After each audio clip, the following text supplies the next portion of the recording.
Oi, irmãos, tudo bem? Bem-vindos a mais um vídeo aqui do canal, mais um vídeo de estudo da Palavra de Deus. E hoje, continuando nosso estudo bíblico, nós vamos ler o Desejado de Todas as Nações, capítulo 81. O Senhor ressuscitou. Lembrando, esse é apenas um resumo do meu resumo. Eu recomendo a leitura completa do capítulo aos irmãos lá no aplicativo da Bíblia, ou escutem o audiobook, para que possamos todos ter essa experiência de crescer espiritualmente, lendo, estudando a palavra de Deus. Então vamos lá. Desejado a todas as nações, capítulo 81. O Senhor ressuscitou.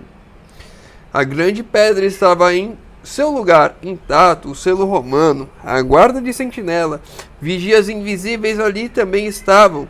Hostes de anjos maus se achavam reunidas em torno daquele lugar. Houvesse sido possível, o príncipe das trevas com seu exército de apóstatas teria mantido para sempre fechado o túmulo que guardava o Filho de Deus. Uma hoste celeste, porém, circundava o sepulcro. Anjos magníficos em poder o guardavam, esperando o momento de saudar o príncipe da vida.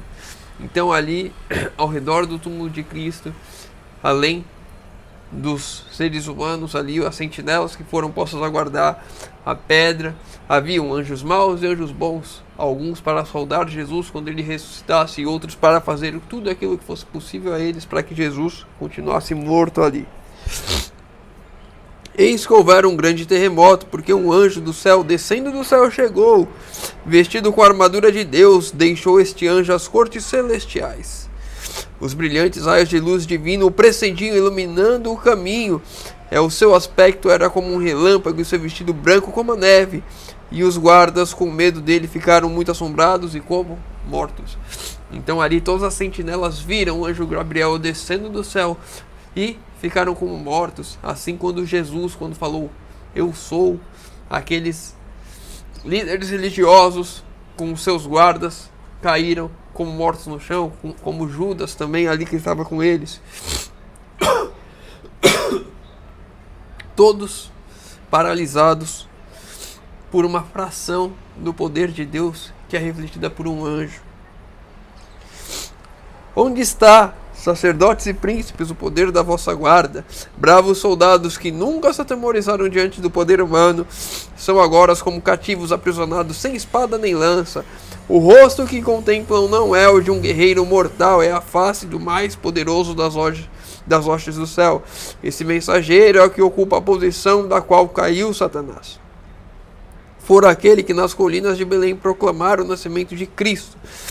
A terra treme e a sua aproximação foge às hostes das trevas. E enquanto ele rola a pedra, dir-se-ia que o céu baixara a terra. Os soldados o veem removendo a pedra como se fora um seixo. E ouvem-no exclamar: Filho de Deus, ressurge, teu Pai te chama. Vem Jesus sair do sepulcro e ouvem-no proclamar sobre o túmulo aberto: Eu sou a ressurreição e a vida. Aquelas sentinelas romanas, se havia alguma dúvida entre eles, agora eles não têm mais como duvidar, não tem mais como descrer. Eles estavam vendo, todos vendo, a pedra rolando, o anjo do céu e Jesus saindo, aquele que eles mesmos mataram, aquele que eles mesmos tiveram a certeza de que estava morto quando o transpassaram. Ao morrer Jesus, tinham os soldados visto a terra envolta às trevas ao meio-dia. Ao ressurgir, porém, viram o resplendor dos anjos iluminar a noite. E ouviram os habitantes do céu cantarem com grande alegria e triunfo: Tu venceste Satanás e o poder das trevas. Tu tragaste a morte na vitória. Cristo saiu do sepulcro glorificado e a guarda romana o contemplou. Seus olhos fixaram-se no rosto daquele a quem havia tão pouco tinham escarnecido e ridicularizado. Neste ser glorificado viram o prisioneiro que tinham contemplado no tribunal, aquele para quem haviam tecido a coroa de espinhos. E agora dá para a gente imaginar o horror daqueles, o temor, o medo, o pavor daqueles que tudo aquilo tinham feito com Cristo, sabendo agora, tendo testemunhado com seus próprios olhos, que era o Filho de Deus. Quando a comitiva celeste foi oculta e a seus olhos, eles se ergueram e tão rápido como se permitiam os trêmulos membros, encaminharam-se para a porta do horto, cambaleando como bêbados, precipitaram-se para a cidade, dando as maravilhosas notícias àqueles a quem se encontravam. Então agora, eles, praticamente desfalecidos, não tinham forças em si, vão até a cidade, primeiramente para levar a notícia a Pilatos, mas eles vão falando a quem eles encontram. Era muito cedo ainda, poucas pessoas, mas eles vão dando a notícia a todos os que estão, a todos aqueles que eles veem. Estando estranho era o aspecto daqueles soldados, tremendo de temor, faces desmaiadas, testificaram a ressurreição de Cristo. Disseram tudo exatamente como tinham visto. Não havia tido tempo de pensar ou falar qualquer coisa que não fosse a verdade. Com doloroso acento disseram: foi o Filho de Deus que foi crucificado. Ouvimos um anjo proclamá-lo a majestade do céu, o Rei da Glória. E essa notícia, mesmo bem cedo, chegou aos ouvidos dos sacerdotes, antes mesmo de Pilatos. O rosto dos sacerdotes estavam como o de morto. Caifás tentou falar, moveram-se os lábios, mas não conseguiram emitir nenhum som. Os soldados estavam para deixar a sala do conselho quando os deteve uma voz. Caifás conseguira falar por fim. Esperai, esperai. Disse: não digais a ninguém o que vistes. Uma mentirosa história foi então posta na boca dos soldados. Dizei: vieram de noite os seus discípulos e dormíamos nós, e o furtaram. E aí eles tentam criar uma mentira, mas muitas pessoas já tinham ouvido o relato dos soldados, uma mentira que não tem pé nem cabeça, onde, como pessoas dormindo podem ver pessoas entrando lá e roubando o corpo. Uma mentira sem fundamento. A mentira não tem fundamento. E quando a verdade está face a face com nós, como estamos vivendo nos últimos dias hoje, não há mentira que de fato esconda a verdade. Jesus está voltando. Só faltam as pedras clamar. Nós estamos vendo muito mais guerras do que antigamente, muito mais doenças, epidemias, pandemias que antigamente. Estamos vendo cada vez mais o mundo colapsando, os preços de tudo subindo. Entraremos muito em breve em um momento em que teremos de tomar a decisão final. O governo religioso está se unindo com o governo político. Poder religioso e político estão se unindo para fazer uma lei que vai sobrepujar a lei de Deus, que vai querer colocar à força a lei dos homens. Mas a verdade não tem como ser escondida. Há muitas pessoas tentando, com falácias, colocar a lei de Deus por terra. E assim como esses líderes religiosos aqui tentaram fazer com os soldados romanos, e assim fizeram, estão tentando fazer hoje, tentando esconder a verdade de nós. Muitas vezes, dentro da igreja, verdades que precisam ser ditas, que precisam ser aplicadas em nossas vidas, como a reforma de saúde, não são ditas, ou são ignoradas, ou são menosprezadas, dizendo que não é tão importante assim, que é um conselho. E vamos vendo mentira em cima de mentira, pessoas colocando, tentando fazer com que as suas vontades sobrepujam. Aqueles sacerdotes, aqueles líderes religiosos mataram a Cristo por inveja, porque o povo o seguia, porque o povo via o poder nele, porque Cristo falava contra a autoridade deles, porque era uma autoridade falsa, porque eram hipócritas. E da mesma forma acontecem em nossos dias. A fim de impor silêncio ao testemunho que temiam, os sacerdotes prometeram salvaguardar os soldados, dizendo que Pilatos quereria tão pouco como eles próprios que aquela notícia circulasse. Os soldados romanos venderam a sua integridade aos judeus por dinheiro. E muitas pessoas, sabendo a verdade, conhecendo a verdade, se vendem pelas coisas desse mundo. Quantas pessoas eu e você não conhecemos que entraram na igreja, que saíram da igreja? Quantas pessoas que conheciam a verdade, pregavam a verdade, viviam a verdade, mas se venderam pelo mundo, pelos prazeres aqui, pelo dinheiro aqui, ou emprego, ou um trabalho melhor, ou o que quer que seja, pessoas se vendendo, pessoas se moldando ao mundo por causa dos seus próprios interesses. E a verdade sendo negada, a mais clara verdade. Quando Jesus foi posto no sepulcro, Satanás triunfou. Ousou esperar que o Salvador não retornaria novamente à vida. Reclamava o corpo do Senhor e pôs sua guarda em torno do túmulo, procurando manter Cristo prisioneiro. Ficou furioso quando seus anjos fugiram diante do celeste mensageiro. Ao ver Cristo sair em triunfo, compreendeu que o seu reino chegaria ao termo e que ele deveria morrer. Afinal, a sentença do inimigo de Deus já está dada. Ele irá morrer, ele já perdeu. Ele ainda está tendo tempo, como nós vimos essa semana, para desenvolver o quanto mais possível o pecado, para vermos quanto mais a distinção entre o governo de Deus e o governo das trevas, o governo regido pelo pecado, um governo errado.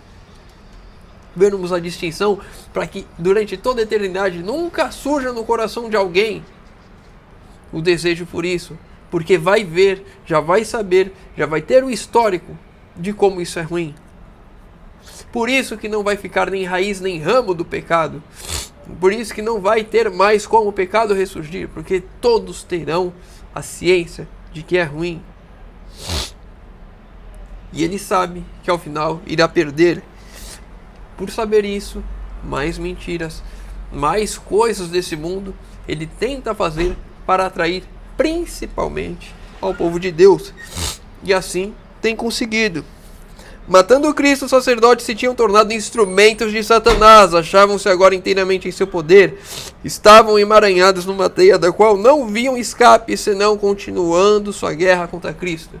E aqui 2 pontos importantes. O primeiro, os sacerdotes se tornaram instrumentos de Satanás, líderes religiosos, pessoas que aparentavam, tinham uma aparência de fé, uma aparência de estudo religioso, teólogos, pastores, quem quer que seja, pode ser um instrumento das mãos de Satanás.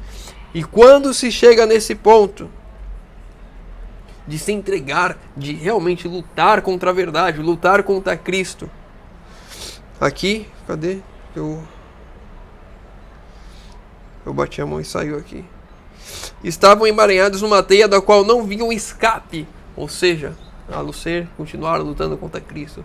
Pessoas que se entregaram tão completamente às coisas desse mundo, tão completamente contra Cristo, fazem tudo para continuar contra Cristo, que eles não veem mais saída a não ser continuar lutando.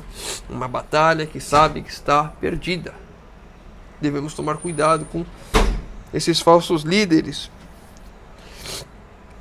Subornaram os soldados e conseguiram o silêncio de Pilatos, espalhavam por perto e por longe sua mentirosa história. Testemunhas haviam, porém, a quem não podiam reduzir ao silêncio. Muitos tinham ouvido falar do testemunho dos soldados quanto à ressurreição de Cristo, e alguns dos mortos ressuscitados com Jesus apareceram a muitos, declarando que ele ressurgia. Foi levado aos sacerdotes a notícia de pessoas que tinham visto esses ressuscitados. Ouvindo o testemunho deles, a gente já conversou aqui no canal sobre isso. Houve ressuscitados com Cristo, e esses ressuscitados apareceram as pessoas, além dos soldados que deram esse primeiro testemunho, pessoas ressuscitadas com Cristo, que nós não sabemos quem, mas sabemos aqui que foram mártires. Aqui, ó. Assim, Cristo, as premissas, representava a grande colheita espiritual do reino de Deus. Sua ressurreição é o penhor. Não é esse texto. Eu acho que eu não selecionei aqui.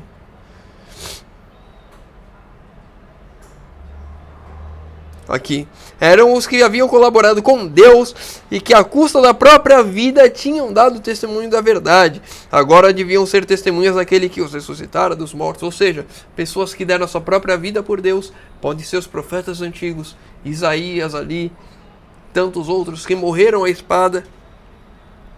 Pode ter sido Abel, pode ser tantos outros que morreram em nome de Deus, ressuscitados ali para dar testemunhos que foram ressuscitados pelo poder de Deus, que Cristo havia ressuscitado e ele ressuscitou eles com ele.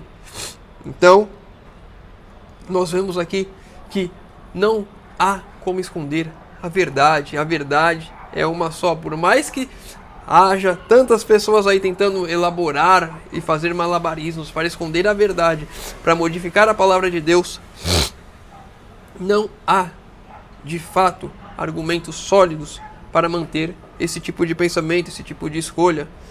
Cabe a mim e a você tomarmos uma decisão hoje, de fato, ouvirmos a verdade, seguirmos a verdade, tomarmos uma decisão em nossas vidas para fazer a vontade de Deus, ou fazermos as nossas próprias vontades e irmos para caminhos de morte. Caminho que já foi mostrado e que será derrotado. Durante seu ministério, Jesus ressuscitara mortos, fizera reviver o filho da viúva de Naim, a filha do principal e Lázaro. Estes não foram revestidos de imortalidade, ressurgidos estavam ainda sujeitos à morte. Aqueles, porém, que ressurgiram por ocasião da ressurreição de Cristo, saíram para a vida eterna. Ascenderam com ele como troféus de sua vitória sobre a morte e o sepulcro. Esses, disse Cristo, não mais são cativos de Satanás. E aqui nós vemos um exemplo daqueles queridos que perdemos, e talvez de nós assim morrermos, que estaremos livres pelo poder de Cristo quando Ele voltar uma segunda vez. Todos aqueles que morreram em Cristo irão ressuscitar, e nós podemos dar alguns exemplos aqui: Martinho Lutero, Guilherme Miller e tantos outros, alguns pioneiros. Enfim, temos uma imensidão de pessoas que entregaram a vida para Cristo aqui e que irão ressuscitar. E aqueles que nós perdemos, nossos queridos, morreram em Cristo, também irão ressuscitar. Iremos nos reencontrar novamente, iremos receber o galardão pela vitória de termos optado por estarmos ao lado de Cristo. Sofremos aqui, mas vencemos aqui por Cristo, com Cristo. Para o crente, Cristo é a ressurreição e a vida. Em nosso Salvador é restaurada a vida que se perdera mediante o pecado, pois Ele possui vida em si mesmo, para vivificar a quem quer. Acha-se revestido o direito de conceder a imortalidade. Cristo pode dar vida a quem Ele quiser. E para isso, para não forçar ninguém a viver uma vida eterna em desgraça, porque não queria aquilo, Ele os dá apenas àqueles que o escolheram, que quiseram isso de fato. Se eu quero a vida eterna, se eu me coloco nas mãos do Criador, Ele vai me conceder a vida eterna. Quando Ele vive em mim, Ele transforma a minha vida. Isso é um reflexo de que a eternidade começou a viver em mim aqui. O céu se inicia aqui, nas minhas ações. Quando Cristo vive em mim, o amor do céu, o amor do eterno em mim transforma meu ser. E tudo aquilo que eu vou fazendo é uma consequência de Cristo vivendo em mim. As minhas boas obras são obras de Cristo em mim. Não sou eu que faço, não é o próprio eu que faz. É Cristo que vive em mim. Para o cristão, a morte não é mais que um sono, um momento de silêncio e escuridão. A vida está escondida com Cristo em Deus. E quando Cristo é a nossa vida se manifestar, e quando Cristo, que é a nossa vida, se manifestar, então também vós vos manifestareis com Ele em glória. Quando Jesus voltar, aqueles que escolheram a Cristo irão ressuscitar. Essa é a maior das esperanças para aqueles de nós que perdemos nossos entes queridos aqui, nesse mundo destruído, aqueles que sofremos aqui. Cristo irá nos dar um galardão que não dá nem para imaginar o quão bom será.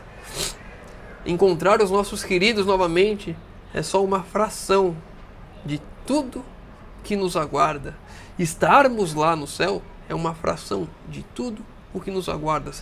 O que os olhos viram e a mente não sequer nem conseguiu imaginar é aquilo que Deus tem esperado para nós. E para a gente encerrar o nosso último texto de hoje: a voz que bradou da cruz, está consumado, foi ouvida entre os mortos, penetrou as paredes dos sepulcros, ordenando aos que dormiam que despertassem. Assim será quando a voz de Jesus for ouvida do céu. Ela penetrará as sepulturas e abrirá os túmulos, e os mortos em Cristo ressurgirão. Na ressurreição do Salvador, algumas tumbas foram abertas, mas em sua segunda vinda, todos os queridos mortos lhe ouvirão a voz saindo para a vida gloriosa e imortal. Todos os que morreram em Cristo irão ressuscitar.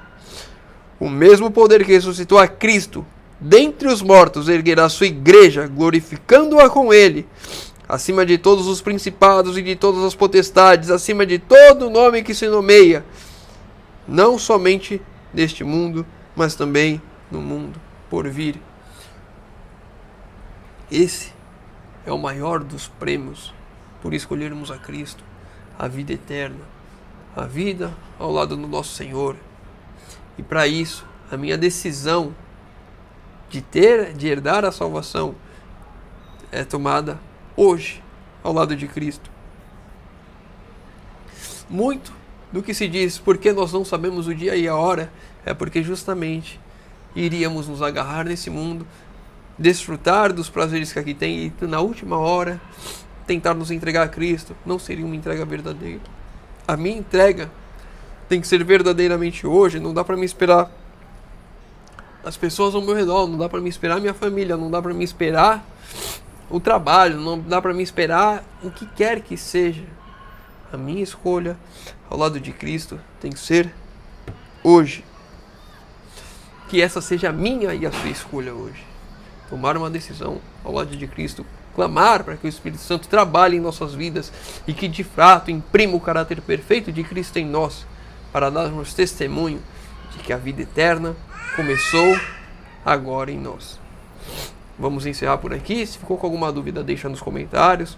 Se o irmão leu o capítulo completo, tem algum outro ponto que queria trazer, deixa nos comentários para a gente estudar e crescer juntos. Seus pedidos de oração, deixa nos comentários, que eu vou estar orando por todos. Convido os irmãos que puderem fechar os olhos para falarmos com Deus. Senhor Deus, Pai amado, obrigado, Senhor, porque mais uma vez temos a oportunidade de abrir a Tua Palavra e de estudar. Pai querido, te pedimos que o Senhor, por favor, trabalhe em nossas vidas, que possamos iniciar a nossa vida eterna aqui hoje, escondendo a nossa vida em Cristo, e que, quer morramos, quer estejamos de pé, naquele grande dia quando Jesus voltar, que Ele nos chame para o seu encontro, ressuscitando ou só apenas subindo, sendo transformado, Senhor amado. Te pedimos, Senhor, por favor, nos guia para que andemos neste caminho, Senhor. Te pedimos isso em nome de Jesus. Amém. Meu irmão, fica com Deus e que Deus te abençoe.